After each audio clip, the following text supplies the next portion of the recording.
नमस्कार दोस्तों, आज हम लोग इस वीडियो में जेटेट परीक्षा 2026 के लिए ईवीएस से मॉक टेस्ट करेंगे।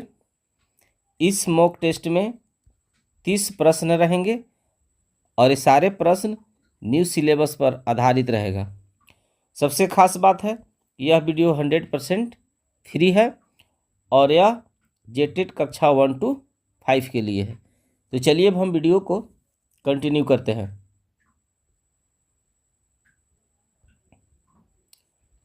पहला प्रश्न है, एकल परिवार अर्थात न्यूक्लियर फैमिली से क्या तात्पर्य है? इसका सही आंसर है ऑप्शन बी, परिवार जिसमें माता पिता और उनके बच्चे रहते हों। प्रश्न 2 है, झारखंड के ग्रामीण क्षेत्रों में घरों की दीवारों को मिट्टी और गाय के गोबर से लिपा जाता है। ऐसा करने का मुख्य कारण क्या है? सही आंसर है ऑप्शन सी, कीड़ों को दूर करने के लिए। प्रश्न 3 है, निम्नलिखित में से कौन सा पौधा कीटों को फंसाता है और उनका शिकार करता है? इसका सही आंसर है ऑप्शन डी, घटपर्णी का पौधा। प्रश्न 4 है, पर्यावरण अध्ययन अर्थात ईवीएस की एक कक्षा में शिक्षिका बच्चों से अपने आसपास के जल स्रोतों के बारे में चर्चा करती है। यहाँ शिक्षिका का मुख्य उद्देश्य क्या है? सही आंसर है ऑप्शन ए, बच्चों के व्यवहारिक अनुभवों को पाठ्य पुस्तक के ज्ञान से जोड़ना। प्रश्न 5 है, झारखंड में कुड़ुख भाषा में तोरंग शब्द का क्या अर्थ होता है? सही आंसर है ऑप्शन बी, घना जंगल। दोस्तों, यदि आप सभी विषयों का मॉक टेस्ट का पीडीएफ लेना चाहते हैं तो मात्र 99 रुपये में ले सकते हैं। मॉक टेस्ट जो है 1 जून से प्रारंभ है और यह न्यू सिलेबस पर आधारित है। तो यदि आप मॉक टेस्ट का पीडीएफ लेना चाहते हैं, अर्थात यदि आप पीडीएफ से मॉक टेस्ट देना चाहते हैं, तो आप दिए गए इस नंबर पर कांटेक्ट कर सकते हैं। प्रश्न 6 है, निम्नलिखित में से भोजन पकाने का कौन सा तरीका सबसे अच्छा और पौष्टिक माना जाता है? सही आंसर है ऑप्शन डी, सब्जियों को अच्छी तरह से धोना और फिर भाप में पकाना।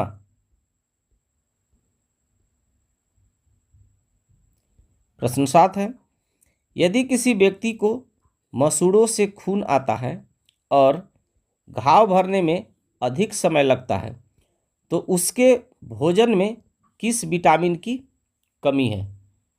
सही आंसर है ऑप्शन सी, विटामिन सी की कमी। प्रश्न 8 है, एक पश्मीना शॉल लगभग कितने साधारण स्वेटरों के बराबर गर्म होती है और इसे बुनने में कितने घंटे का समय लगता है? सही आंसर है ऑप्शन ए, 6 स्वेटरों का और 250 घंटे लगता है।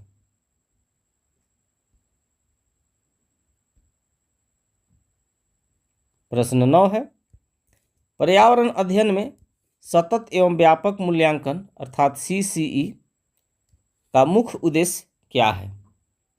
सही आंसर है ऑप्शन बी, छात्रों के अधिगम अर्थात लर्निंग के स्तर को सुधारने के लिए विकासात्मक प्रक्रियाओं का लगातार आकलन करना।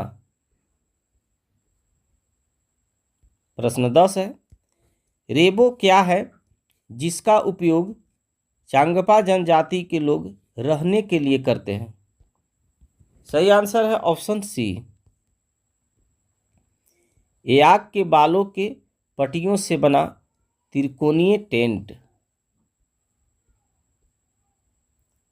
प्रश्न 11 है, मृत सागर अर्थात डेड सी के बारे में कौन सा कथन सत्य है? सही आंसर है ऑप्शन सी, इस सागर में 1 लीटर पानी में लगभग 300 ग्राम नमक होता है, जिससे इंसान इसमें तैर सकता है। प्रश्न 12 है, प्राथमिक स्तर पर पर्यावरण अध्ययन के अंतर्गत गतिविधियां अर्थात एक्टिविटीज कराने का मुख्य शैक्षणिक कारण क्या है? सही आंसर है ऑप्शन बी, बच्चों को करके सीखने का अवसर प्रदान करना। प्रश्न 13 है, नीचे दिए गए जीवों के किस समूह की दृष्टि इतनी तेज होती है कि वे मनुष्यों की तुलना में 4 गुना अधिक दूरी की वस्तुओं को देख सकते हैं? इसका सही आंसर है ऑप्शन बी, चील, गरुड़ और गीध।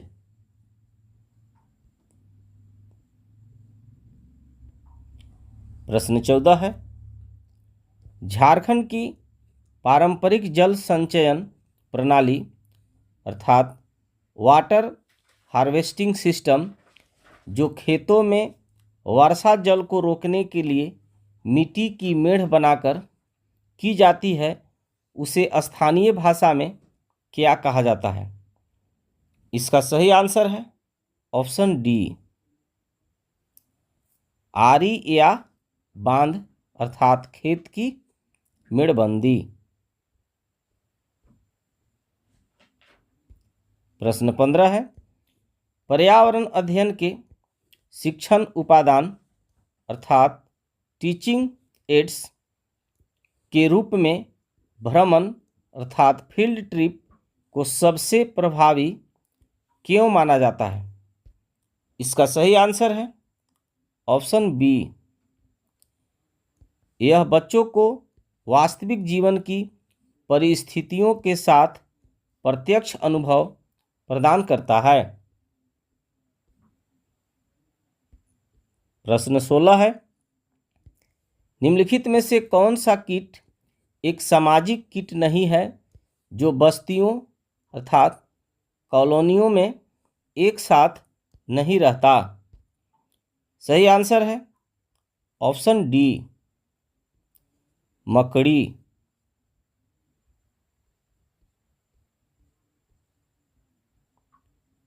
प्रश्न 17 है, प्राथमिक स्तर पर पर्यावरण अध्ययन की पाठ्यचर्या को कैसा होना चाहिए? सही आंसर है ऑप्शन सी, शिक्षार्थियों को अपने आसपास के वातावरण को खोजने का अवसर देने वाली। प्रश्न 18 है, भोजन के संरक्षण अर्थात फूड प्रिजर्वेशन के लिए निम्नलिखित में से कौन सा जोड़ा सही नहीं है? इसका सही आंसर है ऑप्शन बी, दूध पनीर। प्रश्न 19 है, संप्रेषण अर्थात कम्युनिकेशन के माध्यम के रूप में ब्रेल लिपि अर्थात ब्रेल स्क्रिप्ट का उपयोग किन बच्चों के लिए किया जाता है और यह कितने बिंदुओं पर आधारित होती है? इसका सही आंसर है ऑप्शन बी, दृष्टिबाधित बच्चों के लिए और इसमें 6 बिंदु होते हैं। प्रश्न 20 है, हमारे देश के किस राज्य या केंद्र शासित प्रदेश में अधिकतर लोग सरसों के तेल में पकी हुई मछली खाना पसंद करते हैं?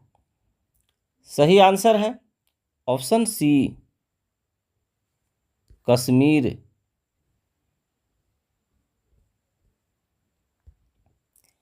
प्रश्न 21 है, निम्नलिखित में से कौन सा एक पर्यावरण अध्ययन का मुख्य थीम नहीं है?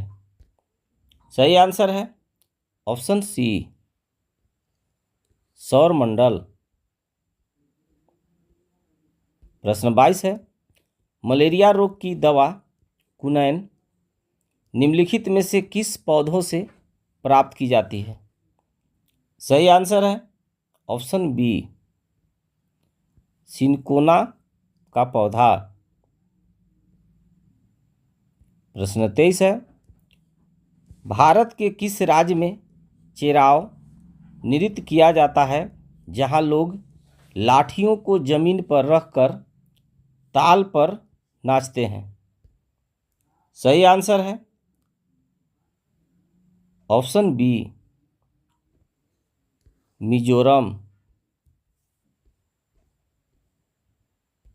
प्रश्न 24 है, जल प्रदूषण अर्थात वाटर पोल्यूशन को मापने के लिए निम्नलिखित में से कौन सा परीक्षण किया जाता है?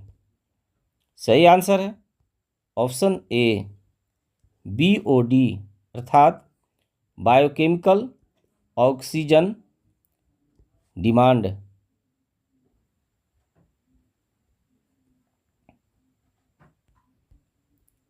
प्रश्न 25 है, एक शिक्षिका कक्षा 3 के बच्चों को पड़ोस और रिश्ते नाते पढ़ाते समय आनुवांशिक लक्षणों की चर्चा करती है।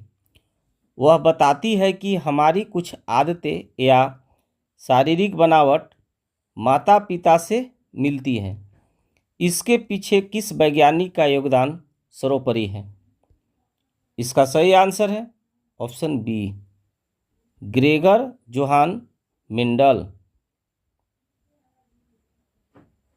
प्रश्न 26 है, बिहार, झारखंड और उत्तर प्रदेश के कुछ हिस्सों में छऊ नृत्य के दौरान पहने जाने वाले मुखौटे और पोशाकें किस श्रेणी के अंतर्गत आती है? सही आंसर है ऑप्शन ए, चीज़ें जो हम बनाते और करते हैं। प्रश्न 27 है, भैंस की पीठ पर अक्सर बगुला पक्षी बैठा दिखाई देता है। ऐसा इसलिए होता है क्योंकि बगुला, सही आंसर है ऑप्शन बी, भैंस की पीठ पर मौजूद परजीवी कीटों को खाता है। प्रश्न 28 है, पर्यावरण अध्ययन में दक्षता आधारित आकलन का मूल अर्थ क्या है? इसका सही आंसर है ऑप्शन बी,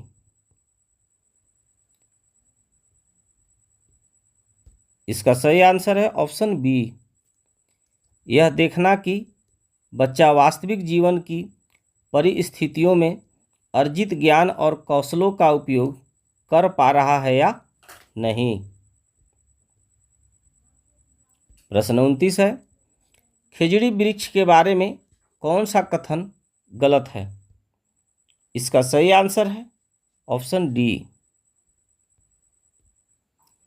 यह छायादार वृक्ष नहीं है और इसकी पत्तियां जानवर नहीं खाते। यह ऑप्शन गलत है और बाकी ए, बी और सी ये तीनों ऑप्शन सही है। अर्थात यह वृक्ष मुख्य रूप से रेगिस्तानी क्षेत्रों में पाया जाता है। यह कथन सही है। इसे अधिक जल की आवश्यकता नहीं होती है, यह भी कथन सही है।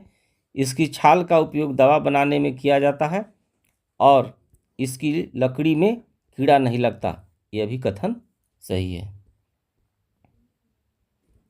प्रश्न 30 और इस वीडियो का अंतिम प्रश्न है, झारखंड में हाथियों के झुंड के बारे में कौन सा तथ्य सही है?